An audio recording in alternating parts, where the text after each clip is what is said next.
Hi and welcome to AFTV. I have Tom Knell with me. Listen, I'm coming off the back of a 2-0 win against Brighton, the final game of the season. That is 5 Premier League games in a row that we've won. Whether that matters to you, because it might be too little too late, I don't know. But listen, we got over the line. We've ended the season happy, smiling. What was your thoughts on the game, brother?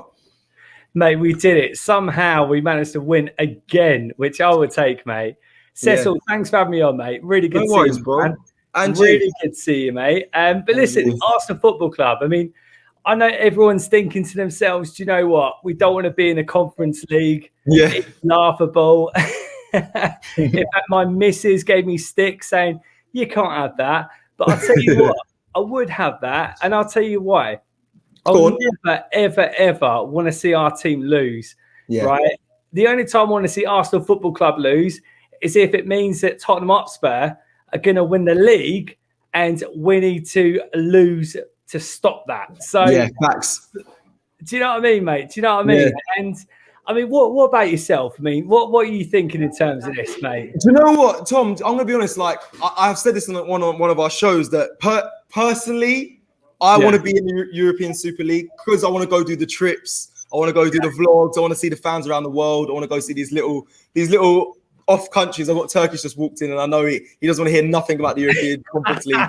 But I want to be in it, and I want my team to win. I don't care what happens. But I wanted the European Conference League. However, for the team and what I think is best for them, it's actually better that they're not in it. I'd rather them have a restart without middle of the week football. I know Arteta said in many press conferences that the playing Thursday, Sunday, it affects the team, which does infuriate me because that's your job to kind of manage and pick a team that can deal with that. But it's good that we're out of it. They can rest, they can focus on the weekend matches, and hopefully it'll give us a chance to get back into Champions League football. So that's what I think is best for the team. But for me personally, I'm like you. I want my team to win. I'd like to be going to. You kind of on a balance. It's difficult, isn't it, mate? You kind of think personal-wise, you want to see European football in a week. But to be honest, mate, for me, if I'm not thinking with my heart and my head, it's one of those where you think, do you know what? We could probably do with a break away from the European football. Let's kind of recharge our batteries. And most importantly, think to ourselves, what do we mean in terms of Arsenal Football Club? How can, as a collective, we can be greater? Think about the long-term project. And at the moment, Arteta is killing it for all of us Arsenal fans, mate. However, let's just restart. Let's recharge. And, one game a week, we might do all right. We might. I'm with you there, Tom. Like, I mean, we all know it's common knowledge now that Arteta's probably going to be there next season, so it's right just get behind him and just hopefully things turn around next season. But looking back at the game, who was your standout player today? Who do you think had a really good game for Arsenal? I think for me, mate, I'm going to be on the bandwagon. I'm going to say Pepe. A lot of people have been saying that today. Have you always been a Pepe fan from the beginning? Talk to me. Were you convinced when he first come in, or you still have you gone with what James kind of thinks that towards the end of the season he's kind of picked up and now he's a big fan? Cecil, I'll be honest, mate. I was like a hypocrite. I am a hypocrite because I am as well. There's nothing wrong with having an opinion and changing your mind. And I think that's the problem with Arsenal fans is a lot of us, we have to say something and then like 2 weeks later, we've got to stand by it. Well, guess what? We all change our minds.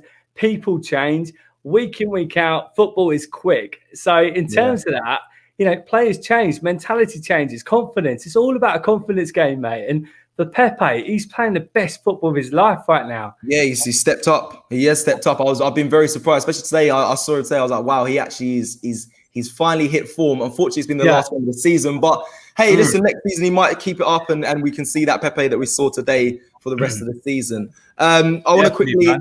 So obviously we kind of spoke about our season a little bit there. I want to know your thoughts, Tom, because it's the first fan cam with me on your thoughts on Arteta. Obviously, we know he's probably going to be there next season, but would you like to see a new manager maybe if he doesn't start performing, if Arsenal don't start performing in the first few games back, or are you saying, you know what, give him time, give him a window, it can work? Where you at? Cecil, I'm like you. I'm the most positive Arsenal fan out there. And I go on a few fan channels and I get slated. I genuinely, I'm like Arteta in. However, recently, just because of, you look at the team selections and it baffles you. I don't know about you, mate, but how many times do you look at the starting lineup and think, what are you doing, mate? Bro, like, Tom, you need to understand. I put £10 out to anyone that gets it right. And the 1 week I said I'll pay anyone who gets the team selection right. There was like 100 and something comments. No one got it right. No one knows. So I'm with you there. You don't know what to expect with Arteta. Mate, it's mad. It's like my little boy goes like, it dips sky blue. Who's it, not you? That's what he does in the team selection, mate. It's like trying to put a jigsaw piece together. It doesn't fit. You don't understand the logic behind it. Facts. But listen, Cecil, one thing I want to ask about you, mate, is like, you know, in terms of like transfers next season, Grealish for me, right, that is a number one that I want to see. And I feel, as an Arsenal fan, I feel it could happen. And I'll tell you why, right? Go on. If we don't sign this season, or this summer, should I say, we never will. This is our best opportunity. Let's look at other teams. Okay, COVID situation, we're going to get a clamped down price. Personally, I reckon if we slap 75 mil, 80 mil, we will get him. But let's look at our competition. You look at the likes of, I don't know, Man City, okay? They're probably our main competition who would want to get him. They've got the likes of Foden, De Bruyne, Mahrez, Bernardo Silva. He's not going to get in that team. You look at Chelsea, you know, they play with a 2 in the midfield. They've got Mount, they've got Havertz, Ziyech, and they've got the likes of Barkley and Loftus-Cheek coming back. You know, look at Man United. They've got Fernandes, Pogba, they've got Van der Beek. And if they're going to make a marquee signing, they're probably going to sign someone like Sancho. Liverpool, they play like a 4-3-3. They're like some defensive people with creativity. They've got Ketia, they've got Henderson, Fabinho, etc., etc. You know, we are up against the likes of Leicester City, Tottenham Hotspur, and ourselves to get this player. If we don't do it now, we never will. Yeah, you make a good point. He could be that number 10 we're looking for with Smith Rowe. I hear that. Other with.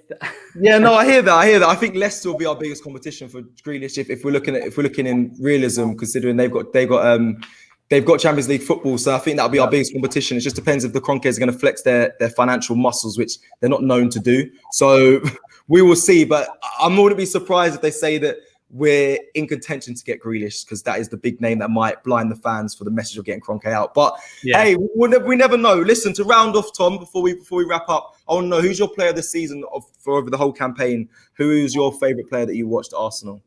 I'll tell you, mate, I'll give you 2, Bray. My best young player this season, I'm going Saka. 100%. My best player this season, I'm going Saka again, mate. Come on. No, with you. Hey, my player this season. Yeah, no, my player this season, Saka as well, Tom. So yeah, big up. Listen, thank you, Tom, anyway, for joining me. It's always a pleasure to hear your thoughts on Arsenal. So thank you very much. And yeah, give them a shout out. Let them know where they can find you, bro. Yeah, definitely, mate. Cecil, great to finally catch up, mate. Guys, you can find me. Just get me on Instagram, guys. Tom Knell 89. So Tom Knell, KNELL 89, baby. You can find me. Hit me up, people. Come on. Thank you, Tom. Listen, we'll talk soon. Thank you very much. We'll see you again very soon. Take care.